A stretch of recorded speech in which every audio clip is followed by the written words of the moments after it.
very good evening, coming to you from the studios here in Colombo. This is News First Weekend Primetime News. My name is Punshani Edrasinghe. Let's start off with a look at your headlines.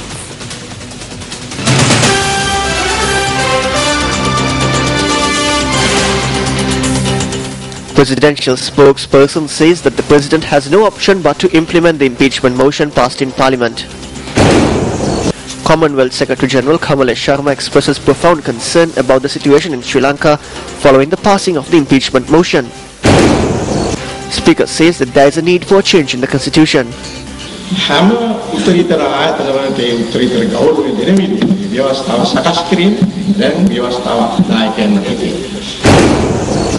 Tisathanayake says that disciplinary action will be taken against UNP MPs who voted in favour of the impeachment motion. Tests reveal that the meteorites that fell to Aralagang Villa contain fossilized algae.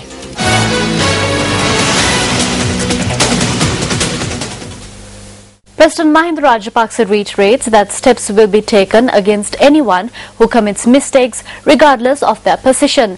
The President points out that he is prepared to protect the independence and the honour of the judiciary.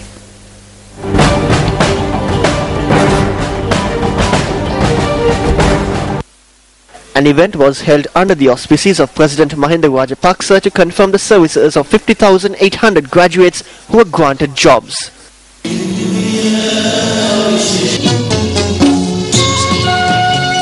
Addressing the event, the President noted that steps were taken to meet the members of each profession when formulating the budget.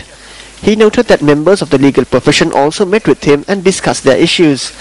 The President pointed out that this is when a dispute arose stating that an undue influence was being exerted on the judiciary. According to the President, when information was uncovered regarding corruption, steps were taken in line with the Constitution.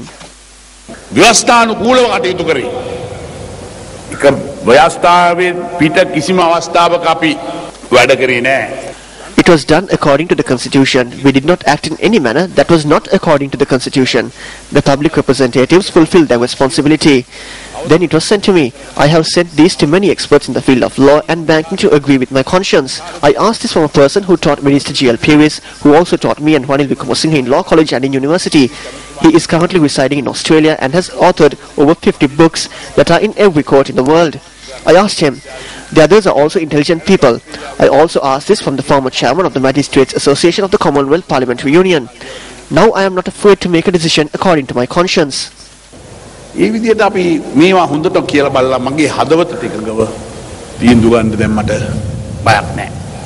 The President also said that he believes everyone will work to protect the honour of the judiciary.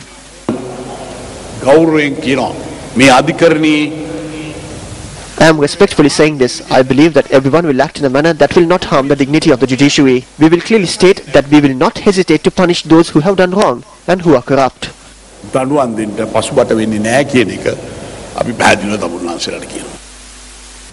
Presidential spokesperson Mohan Samaranayake says that President Mahinda Rajapaksa will take speedy measures regarding the impeachment motion against the Chief Justice, which was passed in Parliament yesterday. He also said that the President has no other alternative, according to the Constitution, but to implement the resolution that was passed in Parliament. According to Mohan Samaranayake, the President had sought the advice on the Parliamentary Select Committee report from a number of intellectuals and seniors in the legal profession. The presidential spokesperson added that the experts were of the opinion that based on constitutional provisions, the President should implement the decision taken by Parliament on the impeachment motion. The impeachment motion, which was approved in Parliament yesterday, had been handed over to President Mahinda Rajapaksa last night. According to Mohan Samaranayake, the President will take steps to appoint a new Chief Justice in the coming days. The passing of the impeachment motion against the Chief Justice has drawn international condemnation. Issuing a statement, the Secretary-General of the Commonwealth, Kamalesh Sharma, has stated that he is profoundly concerned about the situation in Sri Lanka following the passing of the impeachment motion against the Chief Justice. He notes that the process has raised questions regarding aspects of the Sri Lankan constitution. Kamalesh Sharma urges that time be taken to reflect and consider the constitutional and other ramifications of the differing positions taken by the judiciary and the legislature before any decision is taken by the executive on the impeachment of the Chief Justice. The Commonwealth Secretary-General noted that he had been in contact with the Sri Lankan government and had offered assistance to find a solution. Sharma adds that he recognizes this as a Sri Lankan matter but notes that he is conscious of the issue due to the values and principles principles that Sri Lanka shares as a Commonwealth nation. Meanwhile, the British government has also expressed its deep concern over the impeachment proceedings against the Chief Justice. According to a British Foreign Office spokesperson, the British government is concerned about the process of the impeachment as well as the related reports of intimidation of members of the Sri Lankan Bar Association. The British government notes that the impeachment process contravenes clear rulings issued by Sri Lanka's highest court and appear to contravene basic principles of fairness, due process, respect for the independence of the judiciary and the Commonwealth Latmia House principles. The United Kingdom calls on the Sri Lankan government to respect democratic principles and to ensure the continued safety of the Chief Justice, Dr. Shriyani Bandaranaike. The International Commission of Jurists has also condemned the decision of the Sri Lankan Parliament to impeach the Chief Justice.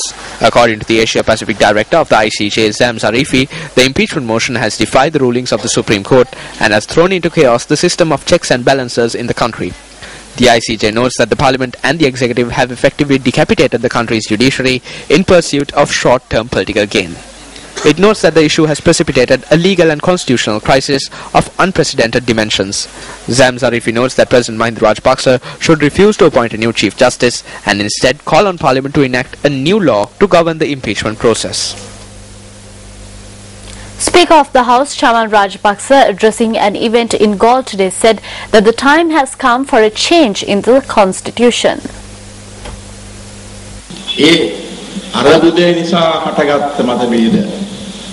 We are aware of the differences that have arisen because of that issue. If these issues are to be resolved, the constitution should be changed by discussing about the measures that will coincide with the development of the country so that no issues will arise.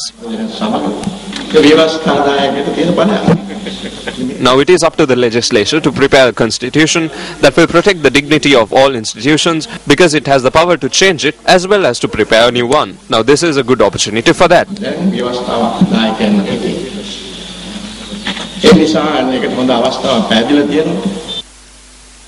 The event was held to lay the foundation stone for the court complex that is to be built at the Beligaha Junction in Galle.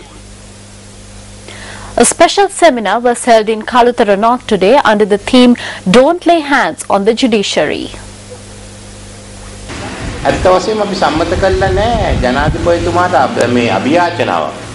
An appeal has not been made to the President to remove a judge. Under Standing Order 78, as approved by a majority in this chamber, the Chief Justice mentioned below should be impeached, as she has committed these wrongs. Did you see anything like that? I don't think such a proposal has been approved. This is just a hoax. If you respect the law, then approve a new proposal.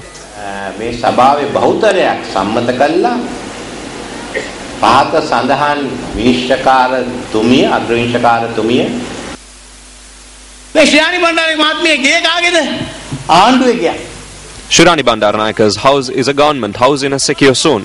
They don't even allow a vehicle to enter after 10. However, if the government wants, then they can go and scream in front of the house. She is still in office and should be respected. The government is engaging in acts of theft and are going in search of other people's shortcomings. We challenge you to clean up your parliamentarians first.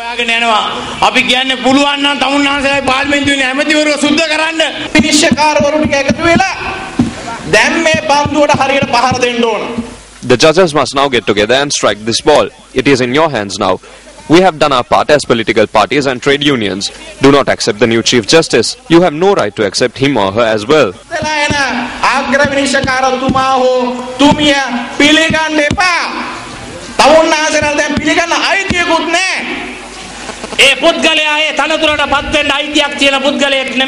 That person has no right to be appointed as the Chief Justice. He has no legal right and cannot be accepted as the Chief Justice before the law. We have written a letter calling on officials to refuse to sit on the bench with him. We will be able to see if the judges are fearless and have the ability to take a decision on behalf of the people.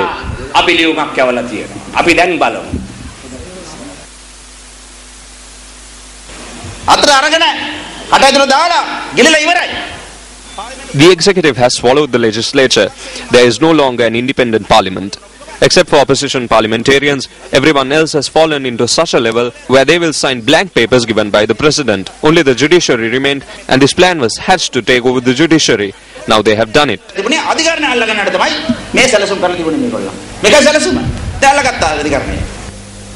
Meanwhile, speaking at an event in Manikina today, General Secretary of the United National Party, Tissa Attanayaka, said that disciplinary action will be taken against those in the UNP who voted in favour of the impeachment motion. අපි බැලුවා ඊයේ සමහර එක්සත් ජාතික පක්ෂෙන් තරඟ කරපු മന്ത്രിවරු. Yesterday, we witnessed that MPs who contested from the UNP voted with the government in violation of the Supreme Court decision. I believe that there is no validity in the positions held by the 225 parliamentarians who acted against the interpretation given by the Supreme Court. I would also mention here that the United National Party has decided to take the necessary disciplinary action against all those who acted against the decision taken by the United National Party in Parliament and who voted in favour of the proposal made by the Parliamentary Select Committee on the impeachment motion. සඳහා පක්ෂව ඡන්දය ප්‍රකාශ කරපු ඒ සියලු දෙනාට විරුද්ධව එක්සත් ජාතික පක්ෂය අවශ්‍ය විනය පියවර ගන්න